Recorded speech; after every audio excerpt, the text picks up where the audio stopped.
अस्सलाम वालेकुम नासिन, KTN news में भली कार आऊं आहियां रोशनी मेमर ऐं मां आहियां काज़ीरा बेल। नासिन सभ खां पहिरीं अहम ख़बर अवां सां शेयर कंदासीं। स्कूल एजुकेशन खाते सां लाॻापियल समूरनि मुलाज़मनि बाबति ॼाण वरिती वई आहे। मुक़ररनि ऐं बदिलियुनि समेत मैकेनिज़म जोड़ण बाबति इजलास थियो आहे। बिल्कुलु नाज़रीन, नवां खे अपडेट कयूं त सूबाई वज़ीर तालीम सरदार शाह जी सदारत हेठि थियल इजलास में सेक्रेटरी तालीम, डायरेक्टर ह्यूमन रिसोर्स समेत ॿियनि लाॻापियल ऑफिसरनि शिरकत कई आहे।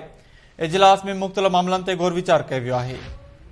सरदार शाह चयो आहे त 2 लख ऑफिसरनि, टीचिंग ऐं नॉन टीचिंग स्टाफ ऐं ॿिए अमले जो सेंट्रल डेटाबेस डिजिटल बुनियादनि ते ठाहियो वञे। बिल्कुलु नाज़रीन, सरदार शाह चयो आहे त ग्रेड 1 खां ग्रेड 22 ताईं जे समूरनि मुलाज़मनि ऐं ऑफिसर जा तफ़सील डेटाबेस में शामिल कया वञनि। अहम ख़बर अवां सां शेयर कयूं पिया। संदसि चवणु आहे त सेंट्रलाइज़ डेटाबेस जे ॿिए मरहले में ऑफिसर्स, उस्तादनि ऐं ॿियनि मुलाज़मनि जी कारकर्दगी रिपोर्ट में मैकेनिज़म खे ॻंढियो वेंदो। मेरिट जी बुनियाद ते, परफॉर्मेंस जी बुनियाद ते मराहतूं ऐं तरक़ी ॾियण जे अमल खे शफ़ाफ़ बणाइण में मदद मिलंदी।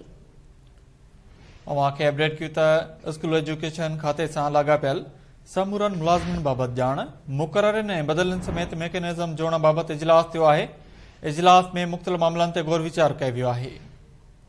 अवां खे ॿुधायूं त सूबाई वज़ीर तालीम सरदार शाह जी सदारत हेठि थियल इजलास में सेक्रेटरी तालीम, डायरेक्टर ह्यूमन रिसोर्स समेत ॿियनि लाॻापियल ऑफिसरनि शिरकत कई आहे। तफ़सील मालूम कंदासीं। लाइन ते मौजूद आहे अल्ताफ़ चन्ना। जी अल्ताफ़, छा तफ़सील आहे? जी बिल्कुलु रोशनी, स्कूल एजुकेशन खाते पारां सुन सां जेके लाॻापियल समूरनि मुलाज़मनि जे सेंट्रलाइज़ डेटाबेस गॾु करणु ऐं ट्रांसफर पोस्टिंग ऐं सां गॾु जेके ऑनलाइन जेको मैकेनिज़म आहे उनखे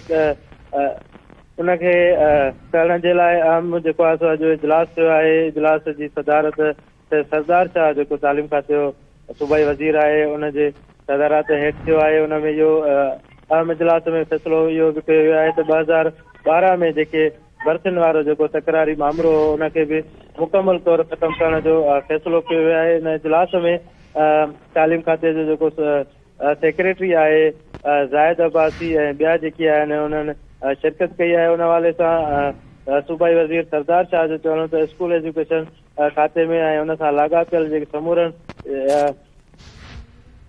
ठीकु आहे। वरी महिरबानी नासिन, कराची खां अल्ताफ़ चन्ना तफ़सील ॾिना।